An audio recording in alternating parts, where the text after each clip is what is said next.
Yeah, I know. I'm never in time whenever a character drops. I always wait a lot of time before actually doing those videos. The good news is that I'm actually towards the end of the game. I just have to complete a bunch of mine trials and that's basically it. But anyway, for this video, I'll mostly be covering Icy, the new crossover free character. I haven't played their game honestly, I'll maybe give it a try though. If the narrator is as good as it is here, I don't see why I shouldn't play their game. Talking about that, I just have a lot of fun in doing the opposite of what my narrator is telling me. I think that's just common sense and how everybody plays these games, but yeah, let's just keep going. I'm not really going to spoiler the story too much. I really feel like if you're interested into it, you should explore it by itself since, well, it's a free update if you own already the base game, so that's good for everyone. And trust me, if you like the roguelike genre, this game is really worth it.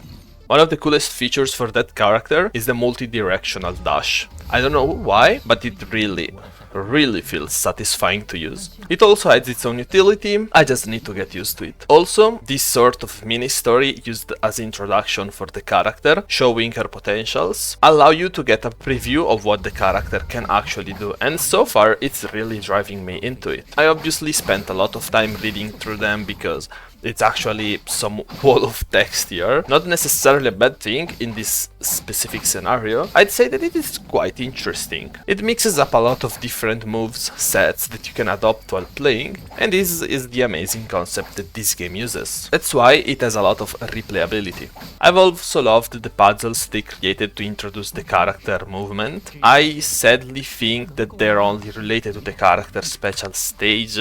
I would love to have something similar in the base game or like in the normal runs, or something like Dead Cells challenge rooms where you're not fighting directly enemies and just going through traps trying not to take damage. Besides me having fun while exploring the scenarios, testing out different potentials, combos, and testing everything related to this character while also getting heavily trolled by the devs, yeah, you heard me right. You're not able to complete this room, it's just there since you, the player, ignore the narrator too much and he's pretty offended. I know I said I wouldn't spoil anything, but get me.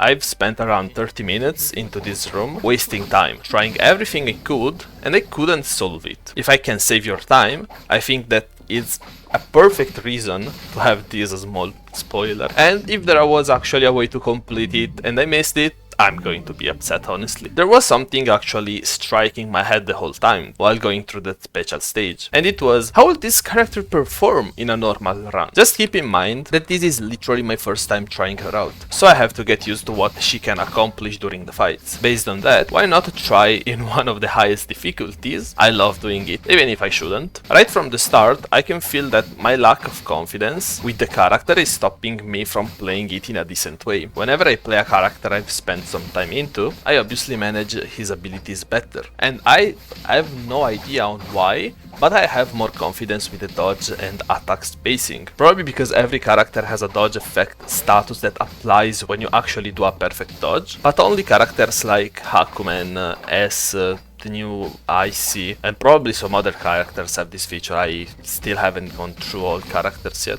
Plus, I haven't changed the potential setting difficulty, tying me out to a single potential at a time, instead of having the chance of choosing them, giving myself a useless limit, which is going to slow down my learning process, but I mean, I'm going to play this game over and over until I can complete all the bosses with every character, so I guess that this is just fair. This is an accountable problem anyway though, that I'll try to remind myself for the future. Whenever a new character drops, I have to change it.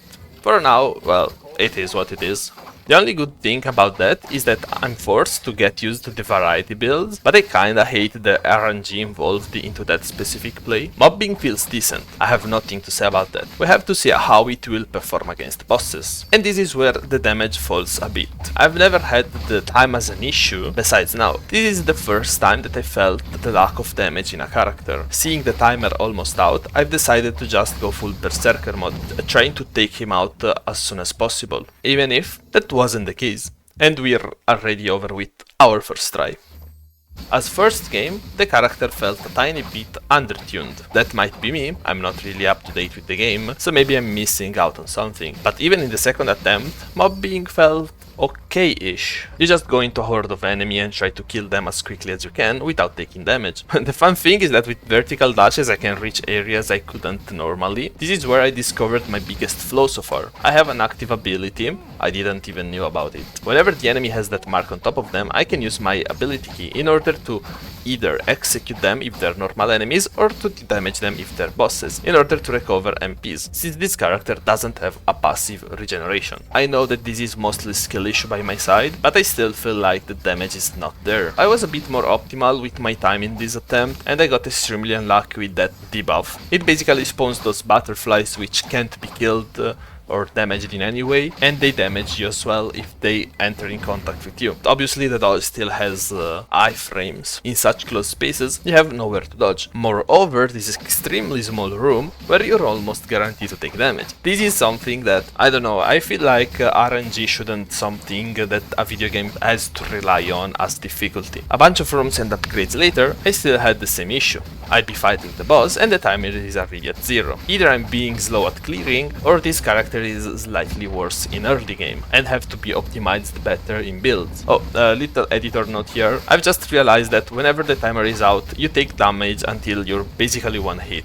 It doesn't really kill you. I panicked after seeing that the boss still had a lot of health and my health was slowly going down. However, I've learned something more, and I hope this is a useful information for you as well. This is where I just decided to try out Hibiki and see if they changed something in the balancement of this patch. Yeah, I don't really love going through text of walls, I just play and see how it feels. I shouldn't do that. I should at least read I don't know, a sort of summary, but I'm just like that. That said, I had no issues at all. I had fun going with him. Fair to say that I should have picked someone I wasn't as used as Hibiki to play. Just to see if that's me being better or not, it doesn't really matter. As soon as I'll play the other new character, I'll have more runs with Icy as well. Mobbing, well, typical stuff honestly. I love clone builds on Hibiki, I go for clones whenever I can. I don't really entirely rely on them, but they are a good asset. Besides when I'm boss fighting, it relies on me being able to dodge properly while not doing much to DPS. And this is where I actually realized it's probably the clone build being too efficient. I can DPS even when another character is not able to. With someone else, I can do such cheesy struts. Besides getting sent to the lobby again, almost, I've discovered that now, in the Omega space, some of the old type of enemies exist. I haven't seen them in a while. I basically just had a bit of fun while regenerating some HPs in the view of the new boss. Reiki. Once I brought my exchange points to basically 0 and my HP bar back at 100%, I said myself that it was time to go in the final arena. I gathered up all my confidence and tried to rely entirely on my reflexes, since I've never even seen a video of this boss. I just have to say one thing: stunning artwork and amazing moves. I'll just let the clip talk all by itself.